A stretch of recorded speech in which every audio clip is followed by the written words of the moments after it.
Okay, so it's been a chaotic day. I don't look my best. I'm actually hiding the babies behind me. So at the end, you're being revealed of the beauty behind what the Lord has given me. I'm so grateful. But to begin, I'm going to start with the actual beginning of my pregnancy. At the very beginning of my pregnancy, I was just reading a lot of books about natural birth. Now, I've had 3 babies before this, but they were all induced and they were all with an epidural. And with my third, I really did not want an epidural, but I actually was induced, ended up getting an epidural.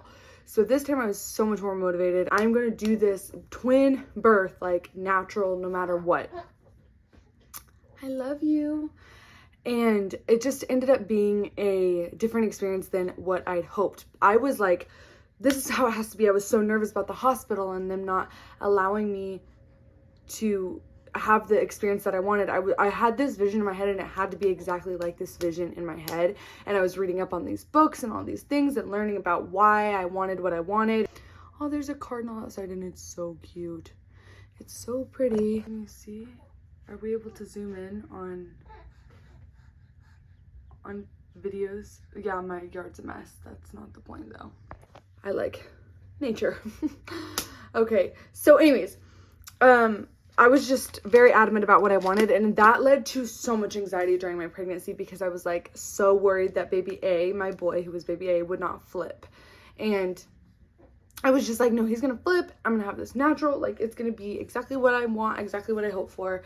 And it ended up not being that way, but there is so much beauty in the way that it did end up being. So I am someone who is terrified of like blood and needles and any like sharp object on my body. So the idea of a C-section is petrifying. That was part of the reason I didn't want a C-section, but also I just wanted to experience like going into birth on my own. I've had 3 inductions. I don't want to say that to say I was ungrateful, but at this point, just to be brutally honest, I was very adamant about what I wanted. And that led to me being super nervous that I wouldn't get what I wanted.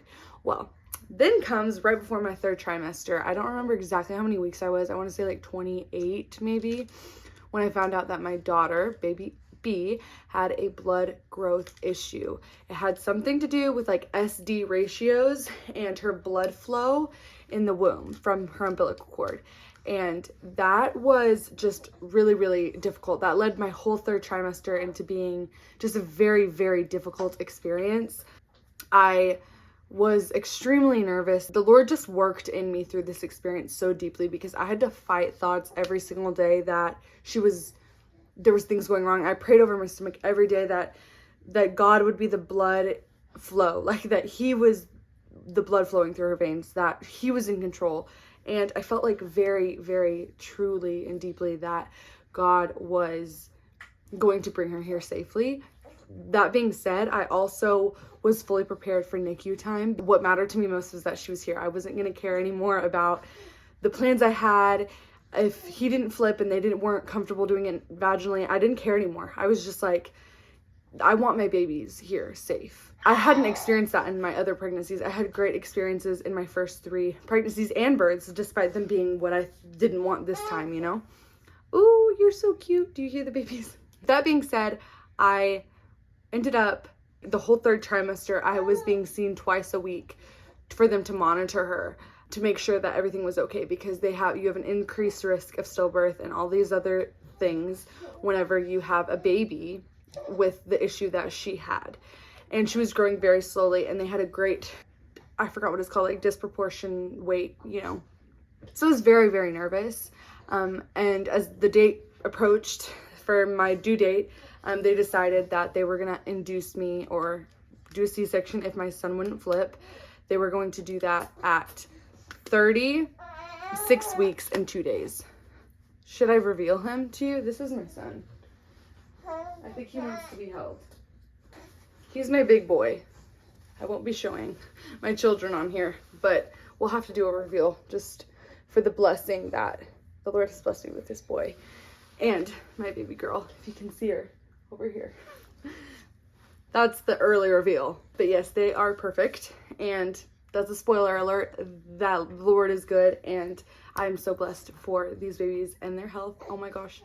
it's just been amazing. They decided to induce me or a C-section anytime after 36 weeks, but they did have a C-section scheduled for 36 weeks and 2 days. And if he flipped, they would switch that to an induction.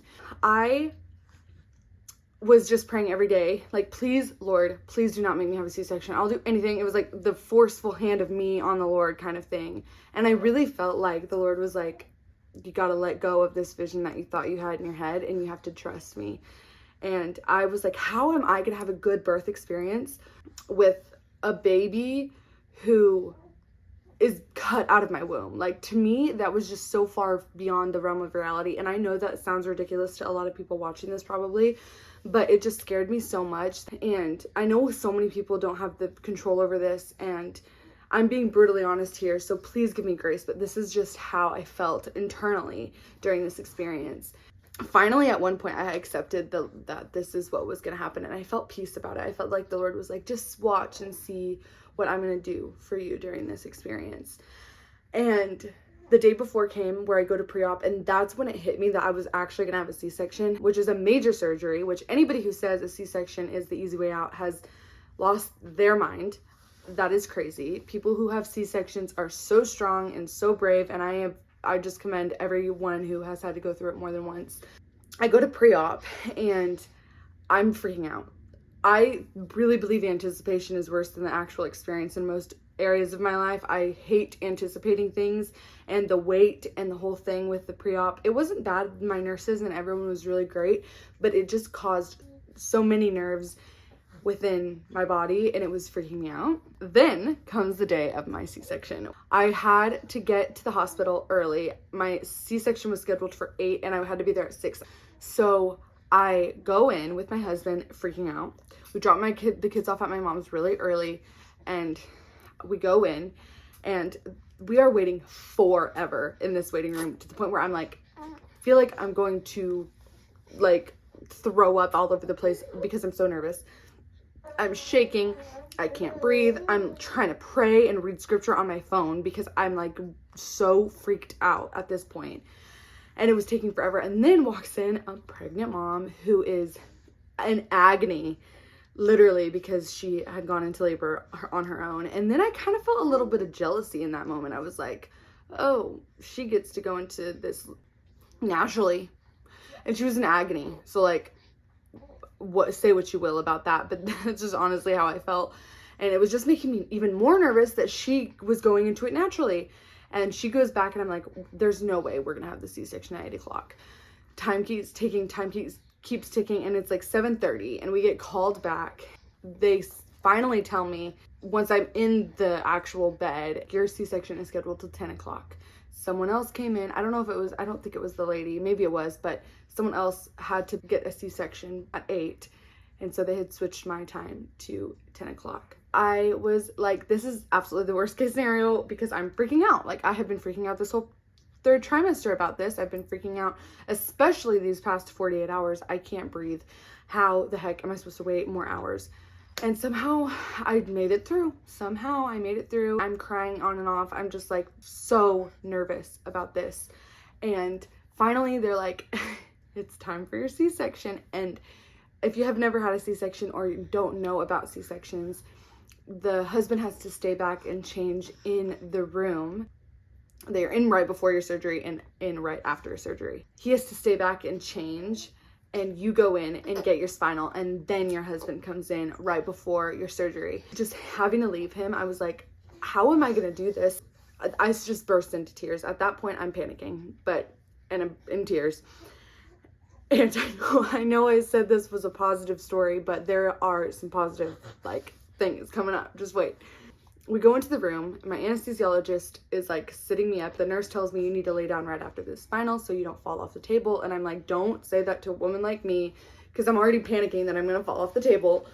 And my anesthesiologist was so nice. I could not have asked for a better anesthesiologist. He was so kind to me, and he knew I was scared, and he was just trying to make sure that I understood that he was gonna do his job and make sure that this spinal worked. I laid down. Finally, he's talking to me. He's like, they're squeezing your stomach as hard as they can.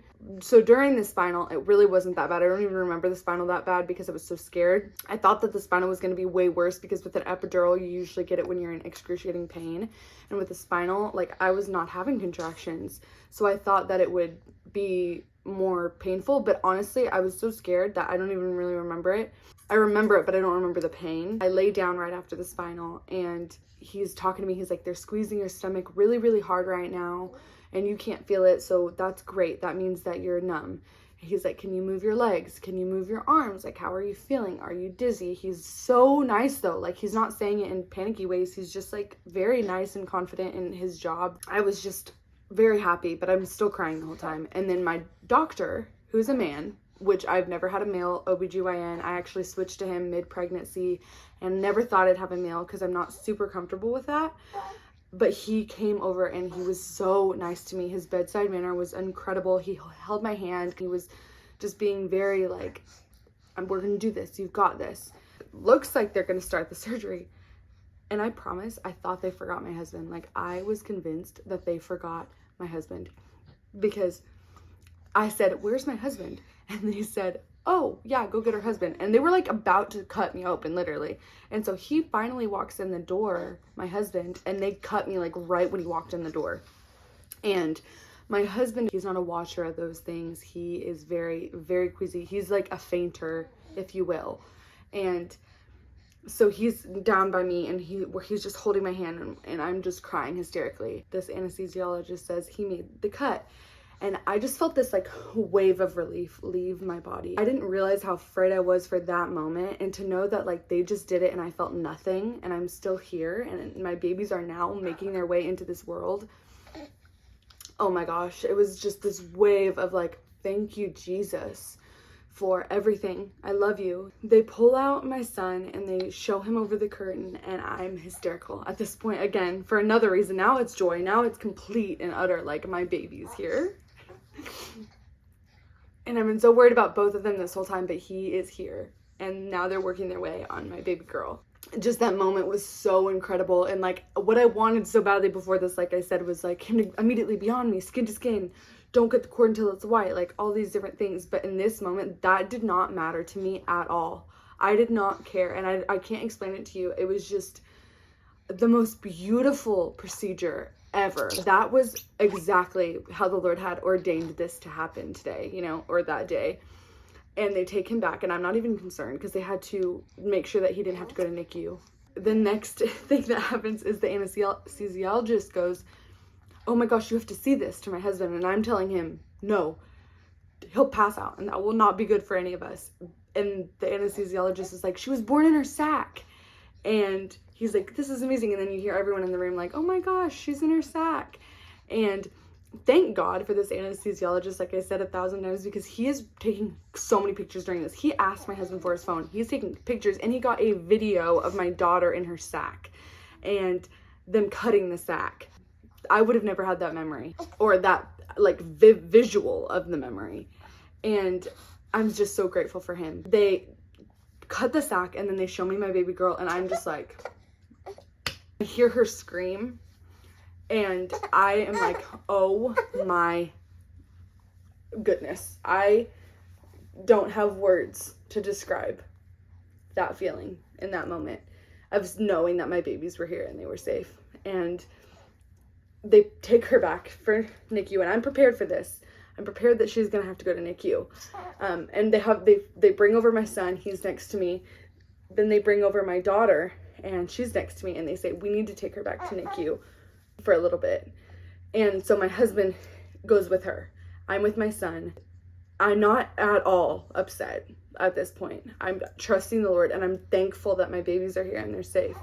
And they take me back to the room and I'm breastfeeding my son. I'm texting my husband. He comes up for a second after like an hour. He came to see him for a second and then went right back to our daughter and stayed with her the whole time. And then they take me to the postpartum room where you get to like sleep and stuff. Okay, we had a hungry person, so I had to cut the video for a minute. At that moment, right when I get in there, I'm like, okay, where's my daughter? Like I immediately am like, I'm ready for her to be here now. And I have no idea like how long she's going to be there at this point at all, because she's very small. She's 4 weeks early and she was growth restricted.